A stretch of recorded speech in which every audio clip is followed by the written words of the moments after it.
ಮಧುರ ಮಕ್ಕಳೇ ಕೇಳಿ ತಂದೆಯ ನಾದ, ನೆನಪಿನ ಯಾತ್ರೆಯಲ್ಲಿ ಮಸ್ತರಾಗು ಸದಾ.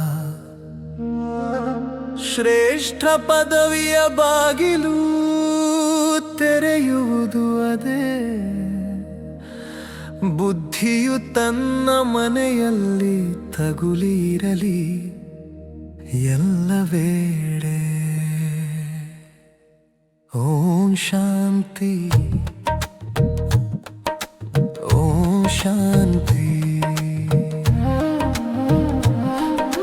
ನನ್ನ ಮನೆಯಲ್ಲಿ ಬುದ್ಧಿಯು ಲೀನವಾಗಲಿ, ಪರವ್ಯೋಮದ ಬೆಳಕಿನಲ್ಲಿ ಆತ್ಮ ತೇಲಲಿ. ಮಧುರ ತಂದೆಯ ಸ್ಮರಣೆಯಲ್ಲಿ ನಾಲೀನನಾಗಲಿ.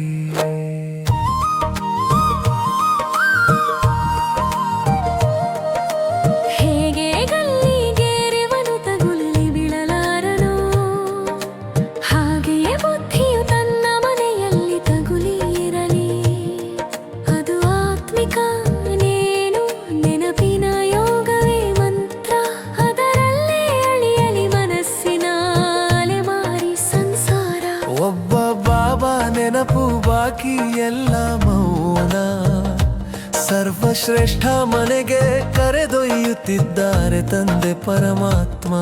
ಪತಿತ ಪ್ರಪಂಚ ಮುಗಿದು ಹೊಸ ಲೋಕಾರಳಲಿ, ಆತ್ಮ ಸತೋ ಪ್ರಧಾನವಾಗಿ ಪರಮಧಾಮ ಸೇರಲಿ. ಯಾರ ಬುದ್ಧಿಯಲ್ಲಿ ಜ್ಞಾನವಿದ್ದರೆ ಖುಷಿಯು ಸದಾ, ಯಾರ ಬುದ್ಧಿಯಲ್ಲಿ ಇಲ್ಲದಿದ್ದರೆ ಬೇಸರ ನಿತ್ಯವ. ಜ್ಞಾನ ಸಾಗರ ತಂದೆ ಹೇಳುತ್ತಾರೆ ನಿತ್ಯ, ಬುದ್ಧಿಯು ಜ್ಞಾನದಿಂದ ತುಂಬಲಿ ಅಮೃತ ತತ್ವ. ಓಂ ಶಾಂತಿ, ಓಂ ಶಾಂತಿ.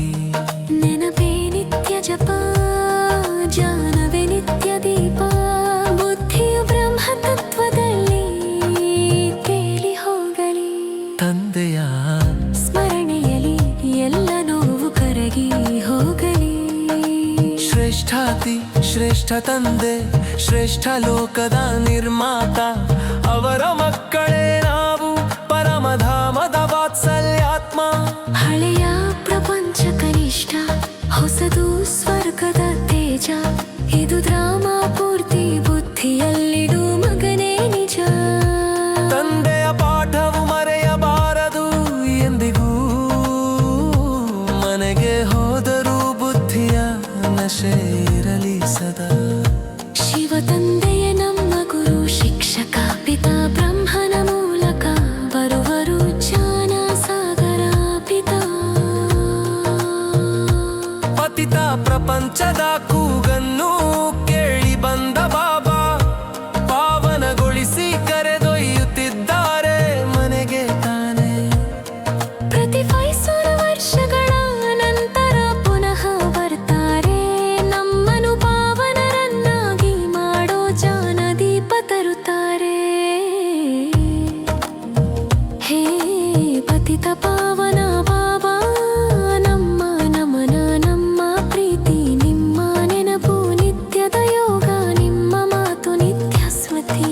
ಅಜ್ಞಾನ ನಿದ್ರೆ ಮುಗಿದು ಬೆಳಕಿನ ಪ್ರಭಾತ, ತಂದೆಯ ಓಂ ಶಾಂತಿ ಶಬ್ದವೇ ನಮ್ಮ ತಾರಕ ಮಾತು.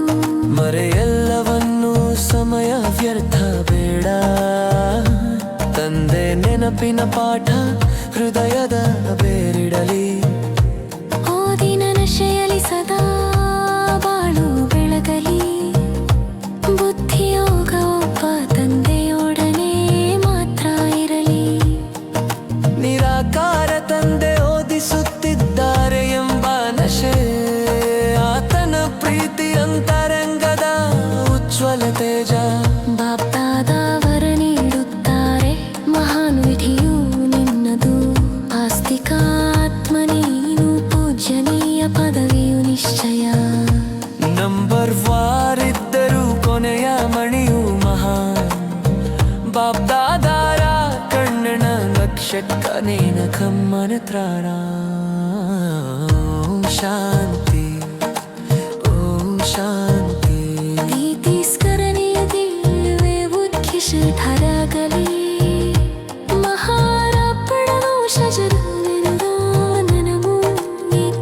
सदोष नित्य खचाली यमुना संपन्न लगू हव्वत सूचले शरीर स्थिति बापदादा ಹೇಳಿದರೆ ಶರೀರವನ್ನು ಬಿತ್ತು ಹಾಲಿ ವಿದೇಹಿ ಸ್ತುತಿಲಿ ಶರದಲ್ಲಿ ಹಾಡಿ ಹೋಗುವ ಶಕ್ತ ಯುಗದ ಮಿಕ್ಕದ ನಿಯೋಗ ಸ್ಥಿತಿಯಲ್ಲಿ ಅವಿ ಅಂತಿಮ ತೆಪ್ಪನಿ ನಲರಿ ಪೂರ್ಣ ಮಾರ್ಗಸ್ತರಿಯ ಕೇಕು ದೇಹಾರಿ ಮನನವಿಲಿ ತೈಹಿ ರವಿನಾದವಹಿ ಮನಸ್ಸು ಶಾಂತಿ ಧಾಮನು ದೀಪದಂತ ಹೊಲಗೋ ಹಡಿ ಅಕ್ಕಾಯಾತಿರ ಮಳಕೆಡಲ್ಲ ಮಗಳು ನಲಿಡಿಲವಿ ಪರಮಾತ್ರ ಸಾನ್ನಿಧ್ಯಗರೆ ಬೆಂಗಾಯನವಾಗು ಪ್ರೇಗೆ ಭಾವರಲ ಸ್ಥಿತ ಸರಿ ಖಜಾನೆ